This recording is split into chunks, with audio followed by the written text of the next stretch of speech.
Ya, kita akan mempelajari bab yang terakhir, yaitu mengenai makromolekul, yaitu ada karbohidrat, ada protein, ada lipid atau lemak. Jadi ini yang pelajaran terakhir kita semester genap untuk kelas 12. Oke. Yang pertama kita lihat adalah mengenai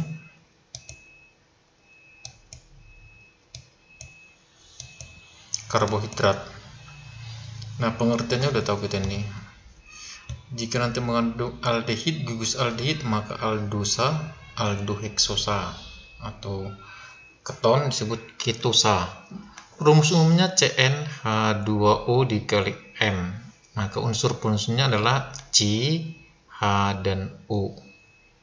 C, H, dan O. Ingat CnH2O dikali M. Penggolongan daripada karbohidrat yang pertama adalah monosakarida. Monosakarida ini adalah yang paling sederhana karena tidak dapat dihidrolisis menjadi bentuk karbohidrat yang lebih kecil lagi. Yang kedua oligosakarida, atau yang sering kita pelajari adalah ini disakarida. Disakarida.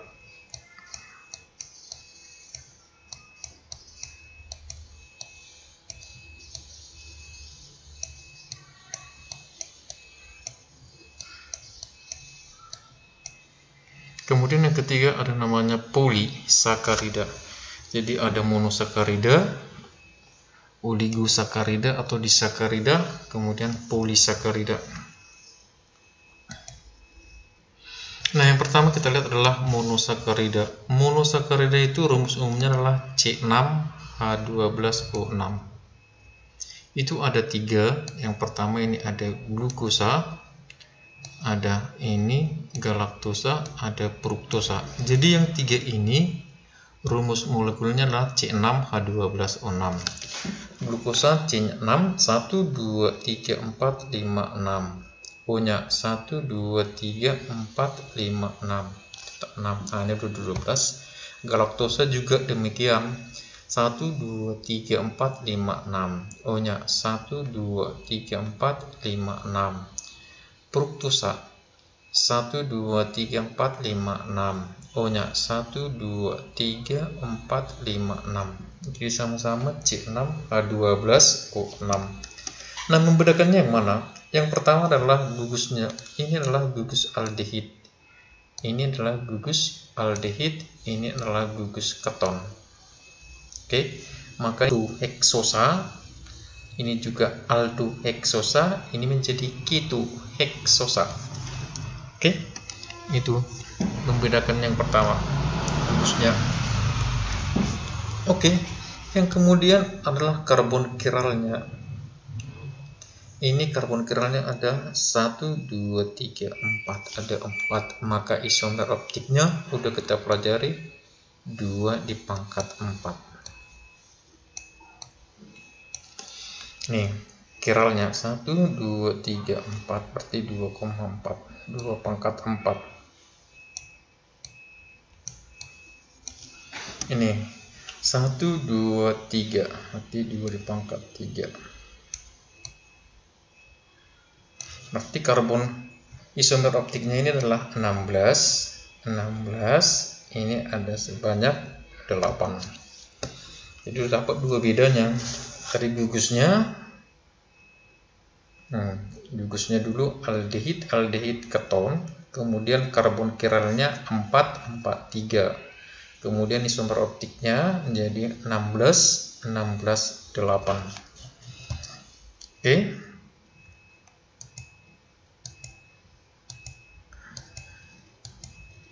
Ini dia, makanya tadi kita buat ini boleh seperti ini dia gambarannya. Yang aldoheksosa itu tadi udah jelas kita tahu, ada ini hanya gambarnya pakai istilah D dengan D. Jadi, aldoheksosa ini tadi ada glukosa dengan galaktosa. Ini notasi dia dengan L, dextro dengan LiPo. Ini kita pelajari isomer.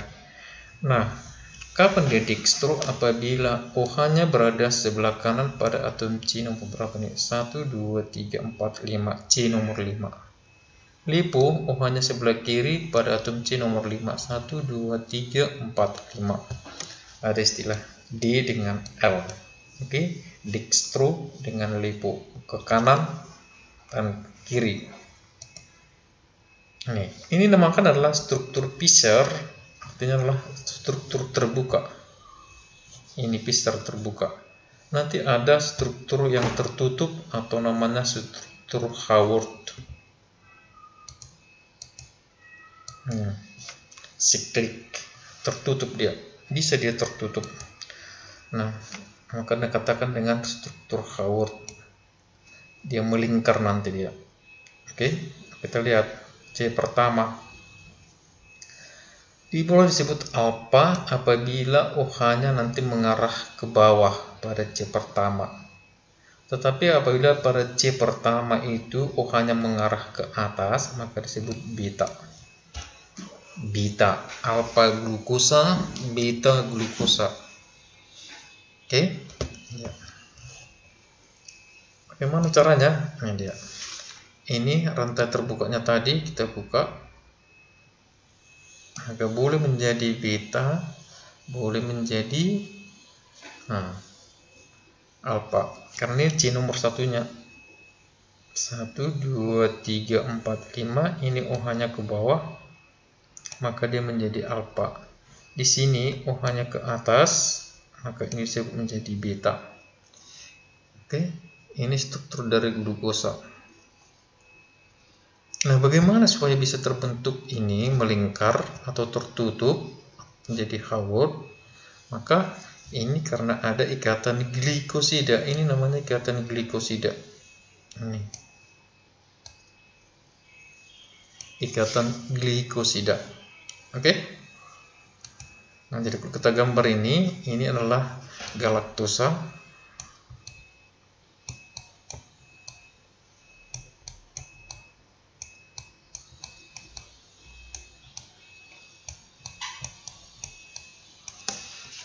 Supaya dapat ini berarti OH-nya ke atas, berarti ini beta ya. Ini OH-nya ke bawah, berarti menjadi alpha.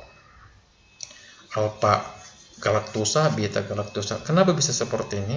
Nah, caranya seperti ini.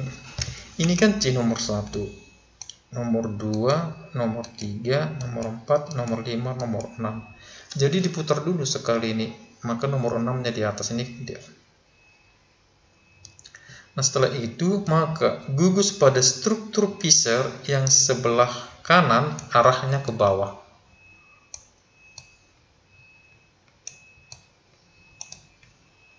Nah, gugus yang berada sebelah ini kiri arahnya ke atas.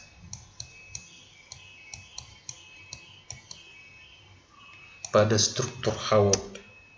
Sudah? Kita lihat ini. Ini kan C nomor 6. Ini nomor 6. Ini kan nomor 6 lah ini. C nomor 5 ini kan. C nomor 5. Sini nomor 4, 3, 2, 1. Ini nomor 4 kita lihat. Ini 1, 2, 3, 4. H kan kanan, maka arahnya ke bawah ini. OH-nya ke atas. Apa sini kan? Nah, C nomor 5, OH-nya adalah di kanan, maka dia OH-nya ke bawah. Ke bawah ini kan? Nomor berapa nih? 1, 2, ini bukan ke situ. Nomor 1, 2, 3, 4, 5, 6. Ini nomor 3. 1, 2, 3. Ini nomor 3 kan? Nomor 3. Ini berarti hanya juga ke bawah. Karena hanya. Nomor 2 lihat. OH-nya adalah sebelah kanan, maka arahnya ke bawah. Dia. Oke. Ini OH di sini membentuk ikatan glukosida ini dia. Jadi sebelah kanan arahnya ke bawah pada struktur Haworth, kiri pada struktur Fischer di Haworth menjadi ke atas. Oke? Itulah bentuk alpha sama betanya. Jadi gambar seluruhnya ini dia. Ini glukosa, struktur melingkarnya ya. Ini galaktosa, ini fruktosa. Ini nomor 1 ya, nomor 1, 1, 1. Ini dia. Ini struktur ke bawah berarti alfa ya.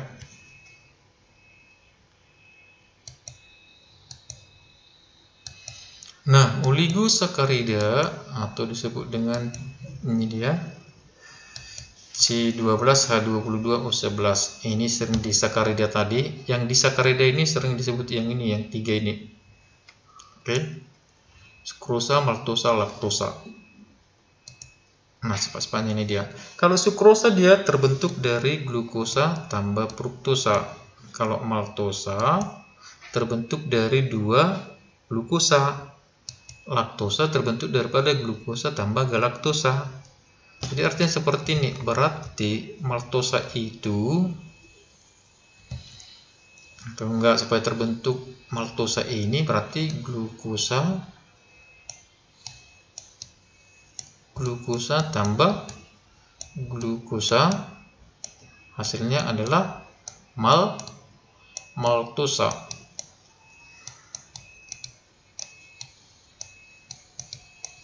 Nanti tambah air di sini.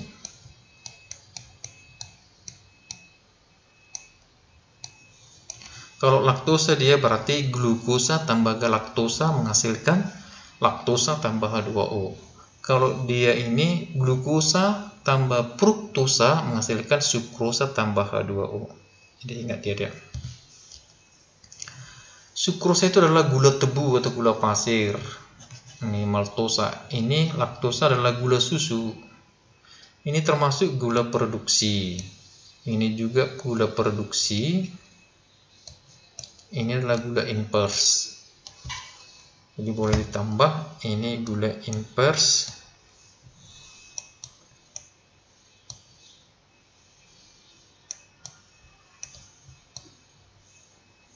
Yang 2 ini gula produksi.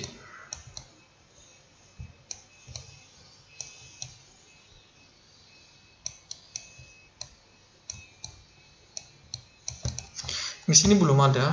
Yang 2 ini maltosa dengan laktosa bereaksi dengan Pehling.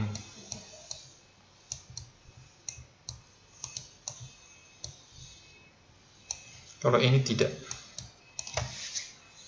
Jadi tambahnya. Oke. Soal yang sering muncul dari disakarida ini. Ingat, disakarida yang sering kita muncul adalah sukrosa, maltosa, laktosa. Oke. Ini tambahnya makanya disebutkan oligosakarida.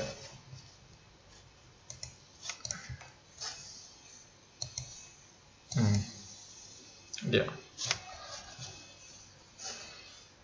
Yang sering muncul di sini kalau misalnya UNBK dulu ini contoh soal. Diketahui data sebagai berikut. Ada rumus molekulnya C12, sudah pasti logikanya ini tuh pasti disakarida. Disakarida kan? Disakarida itu ada 3, ada maltosa, ada laktosa, ada sukrosa. Kemudian gula produksi udah mulai mendekat. Kalau gula produksi berarti hanya maltosa dengan laktosa. Bereaksi positif dengan Pehling udah pasti maltosa dengan laktosa. Larut di dalam air menghasilkan 2 molekul sakarida yang sama. Berarti yang sama itu yang mana?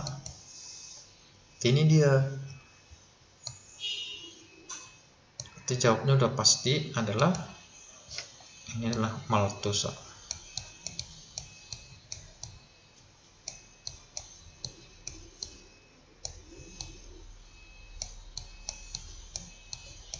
Oke. Nah, kalau katanya berbeda, maka jawabnya adalah laktosa. Ini pas gula inverse, hanya udah pasti jawabnya adalah sukrosa, tidak perlu dibaca yang lain. Jawabnya adalah sukrosa.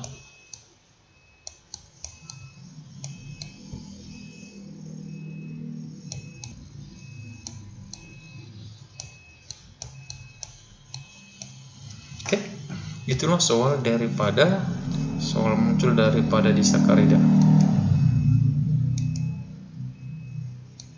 Yang polisakarida ada pati, amilum, selulosa, ada 3 dia.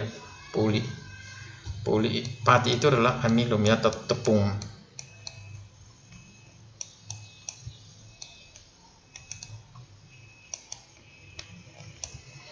Pati atau amilum, tepung. Jadi polisakarida itu ada 3, amilum, glikogen, dan selulosa. Ini sudah ada, larut dan seterusnya.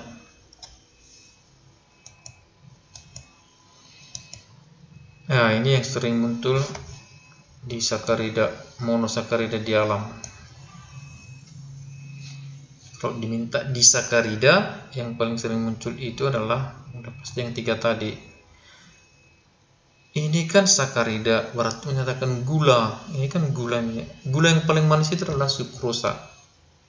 Kalau di sini sukrosa yang paling manis kan. Kecuali ada gula buatan itu sintetis, itu tidak baik. Maka yang paling manis adalah sukrosa.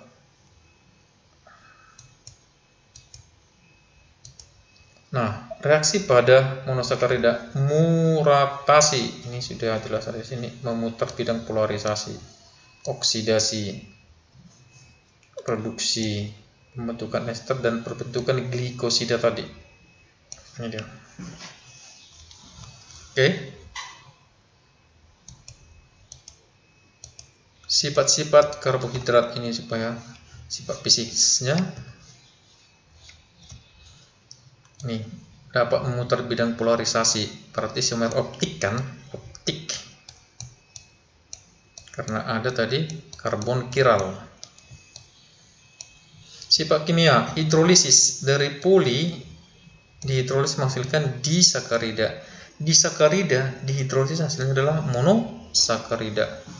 Fermentasi, glukosa menghasilkan alkohol, etanol tambah CO2. Dehidrasi, oksidasi. Oke, itulah sifat kimianya. Nah, identifikasi daripada karbohidrat. Bagaimana cara mengenali adanya karbohidrat? Nah, yang pertama adalah uji Molis. Ini membuktikan adanya karbohidrat secara kualitatif.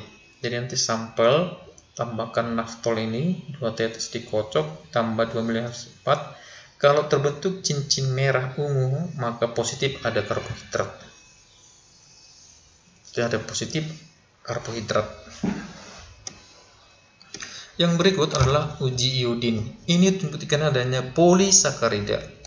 Ini berarti ini digunakan untuk poli. Ini adalah uji awal.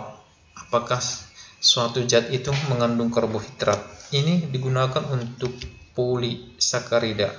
Sampel tanpa ini larutan I2 menghasilkan sampel. Jika artinya biru, maka dia adalah positif tepung atau amilum atau pati. Tapi kalau yang 2 ini merah, glikogen. Udah. Nanti merah coklat dia pasti dia selulosa.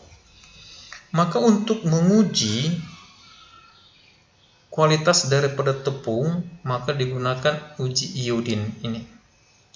Tepung misalnya tepung kanji, tepung jagung, untuk menguji kualitasnya maka digunakan uji iodin. Nanti kalau hasilnya biru, maka kualitasnya baik. Oke. Yang berikut adalah ini dia. Seliwanov. Ini adanya keton. Langkah-langkahnya sudah ada. Nanti hasilnya adalah merah. Maka dia hasil fruktosa. Glukosa dengan galaktosa. Yang digunakan asam nitrat. Dia tidak larut, nanti dia maka dia galaktosa. Oke, demikianlah penjelasan tentang karbohidrat. Nanti kalau misalnya kurang paham boleh di komen di kolom komentar. Oke, demikian penjelasannya. Terima kasih. Jangan lupa like, share, dan komen tentang subscribe channel saya Mr. Jokes Lagan. Terima kasih.